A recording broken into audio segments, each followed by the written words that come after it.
Welcome back. All right, it is time to get real. It was March 19th. California's governor addressed his state, mandating that businesses and commerce come to a halt, and that residents had to pretty much hunker down for a couple of weeks, maybe a month or so. Now, first, let's try and set the stage out in Cali. It's the 5th largest economy in the world. Well, it was before the lockdown craziness. The economy in that state and around our country was booming prior to March. Unemployment at an all-time low for every sector: women, Latinos, blacks. In fact, if you'll recall, there were reports out that said there were more jobs available in this country than there were people to work them. Then COVID hit.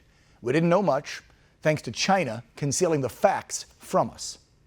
The experts and scientists went back and forth for weeks and now months on who was at risk, how long the virus could last on surfaces, how it was actually transmitted. You remember all the chaos and uncertainty that we all felt. I know I did. But I was optimistic that we'd get through it, we'd reopen, and we would continue on with our wonderful American lives.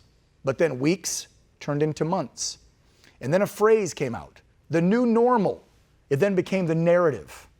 Well, I, for one, say to hell with that new normal. I want my country back.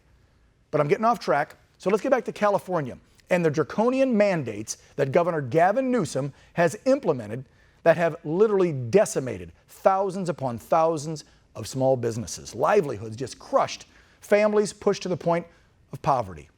And let me just say, I'm not saying that precautions did not need to be taken. Of course they did. This virus is real. It is deadly, more deadly than the flu. But let's not forget that the survivability rate is somewhere past 99%.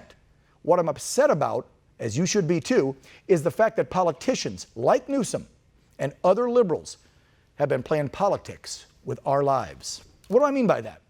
Well, even the director of the CDC just a few weeks ago admitted that a long-term economic shutdown would result in more deaths in several years than COVID would ever cause.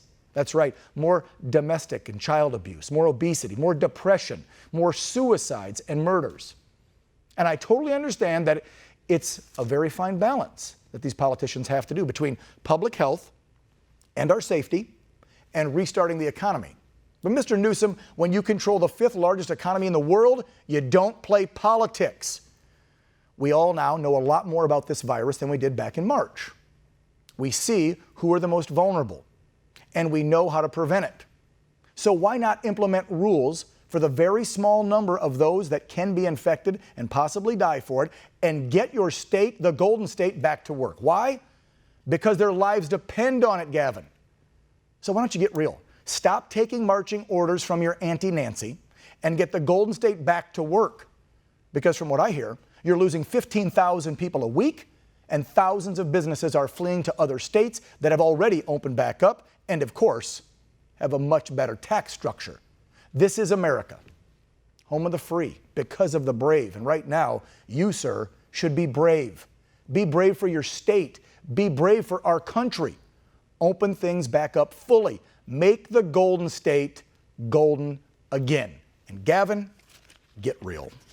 All right, that's going to do it for our show tonight. We thank you so much for tuning in to Real America right here on One America News. If you'd like to reach out to me, any comments, maybe be a guest, you have someone you want to nominate for our Patriot Report, and just discuss the true facts about what's going on in our country, you can check us out on OANN.com, or you can go to RealAmerica.com. Our guests tomorrow night, we've got some great ones. We've got those conservative Hodge twins that are all over social media, congressional candidate Kimberly Klacik, and also congressional candidate Madison Cawthorn.